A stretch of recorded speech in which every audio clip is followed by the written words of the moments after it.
Hello students, I am Nagen Pratap Singh, your geography teacher. Today I am going to start the new topic and that is land utilization. In previous video I told you about the land resources. That's total land mass of our country is divided in mainly three parts: plains, mountains, plateaus. Plains 43%, mountains 30%, and plateaus 27%. Now see the today's topic.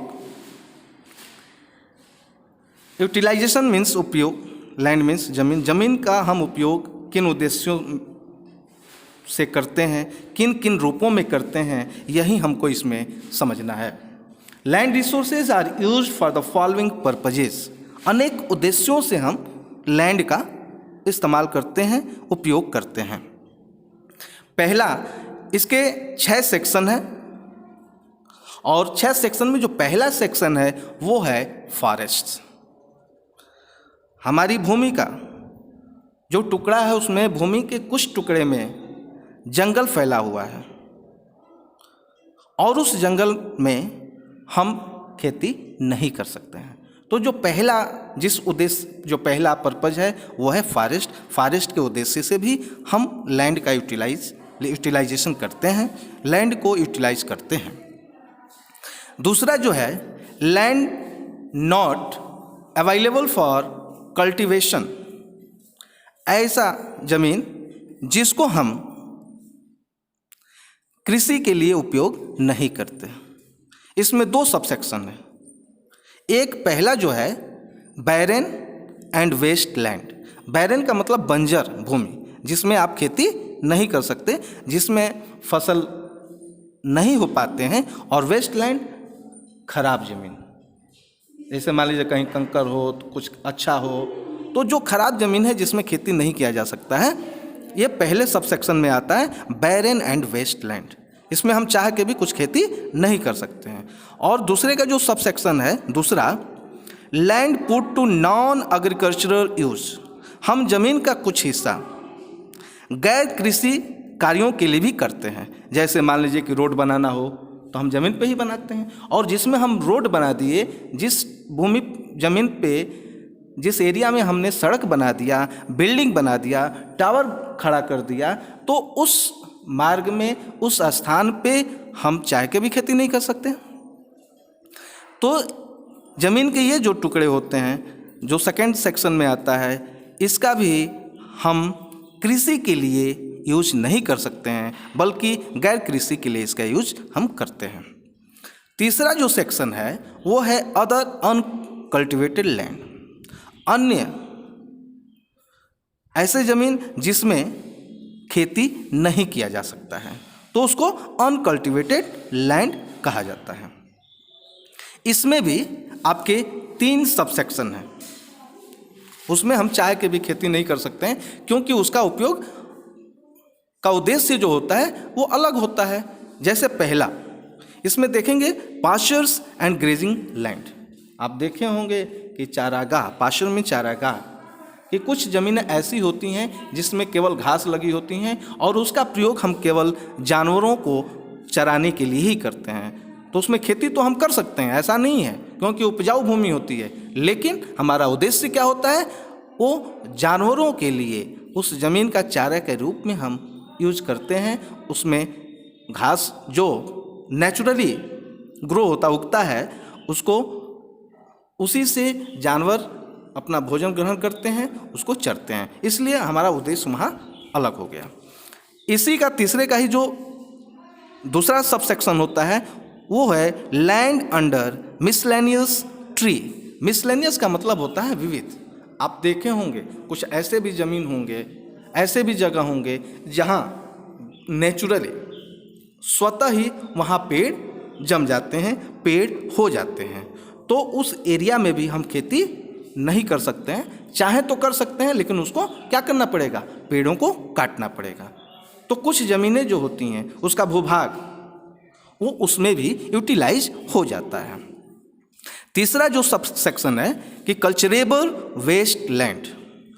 Culturable waste land का मतलब होता है कि ऐसा जमीन जिसमें हम खेती तो कर सकते हैं, लेकिन उसको हम 5 साल या 5 साल से अधिक समय के लिए उसको हमने खाली ही छोड़ दिया है, यानी वैसे ही बेकार छोड़ दिया है, तो कुछ भूमि उसमें चली जाती हैं। उसके बाद जो चौथा सेक्शन है वो होता है फैलो लैंड।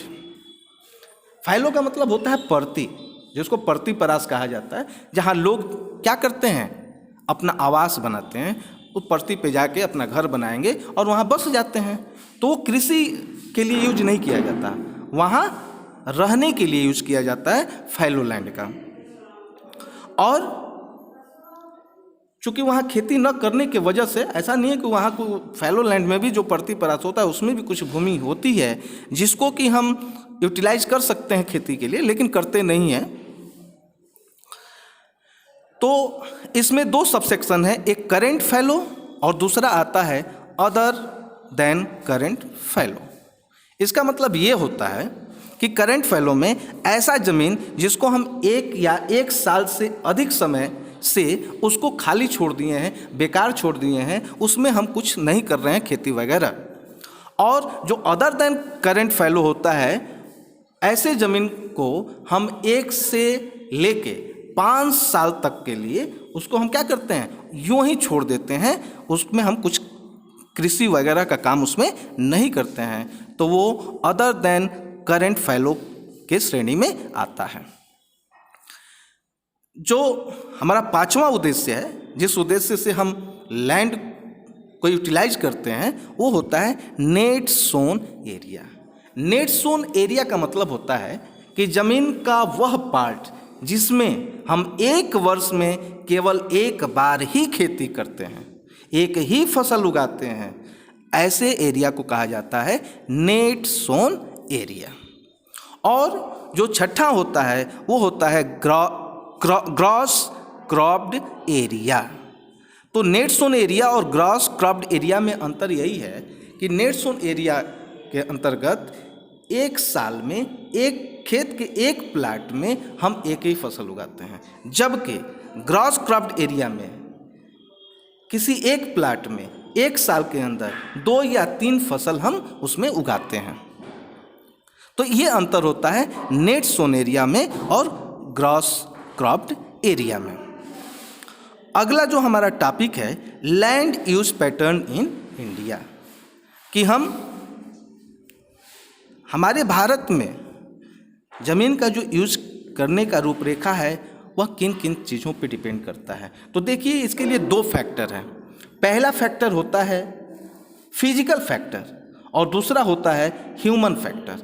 ये दोनों फैक्टर के आधार पे हमारे इंडिया में लैंड यूज का पैटर्न है, रूपरेखा तैयार हुआ है।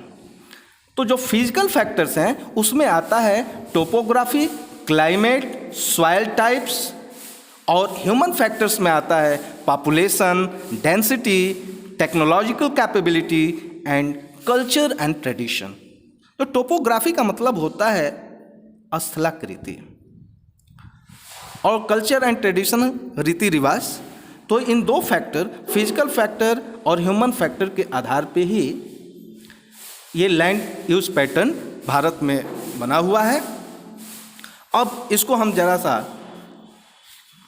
इसमें ग्राफ के माध्यम से भी हम पढ़ लें कि क्या क्या दिया हुआ है। ये देखिए 2 है।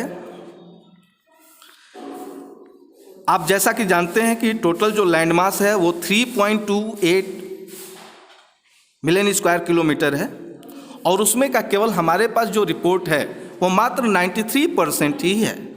कुछ हिस्सा, जैसे मान लीजिए कि पाकिस्तान ऑक्युपाइड कश्मीर है, वह हमारा ही भूमि है। चीन अक्साइन जो है चीन के कब्जे में, वो भी हमारी ही भूमि है। और बांग्लादेश से सटे हुए भी कुछ ऐसे ज़मीन के टुकड़े हैं बॉर्डर पे, जिसका अभी सही आंकड़ा हम लोगों के पास नहीं है। इसीलिए केवल 93% का ही इसमें विवरण है, रिपोर्ट है। इसमें हमको केवल टैली करना है। 19 जनरल इंडिया यूज कैटेगरीज 1960-61 और दूसरा जो दिया है जनरल लैंड यूज कैटेगरीज 2008 और 9। ये दोनों दो रिपोर्ट हैं। जब रिपोर्ट को हम कंपेयर करते हैं तो क्या क्या अंतर आपको देखने को मिलता है, देखिए जैसे पहले की फॉरेस्ट, ठीक, तो फॉरेस्ट 1960-61 में 45.26% था, जो कि 2008-9 के रिपोर्ट के अनुसार 46.24% हो गया। यानी जो फॉरेस्ट का एरिया हमारा है, ठीक,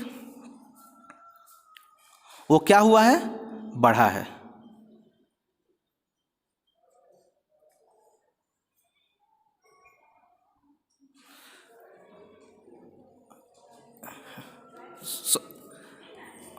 इस वीडियो में बस इतना ही। अगले वीडियो में मैं फिर से इसी टॉपिक को लेके आऊँगा, क्योंकि यदि ज़्यादा टाइम का रिकॉर्ड होगा वीडियो तो फिर सेंड करने में प्रॉब्लम होगा, इसलिए मैं बीच में ही इसे कट कर रहा हूँ। तब तक के लिए धन्यवाद।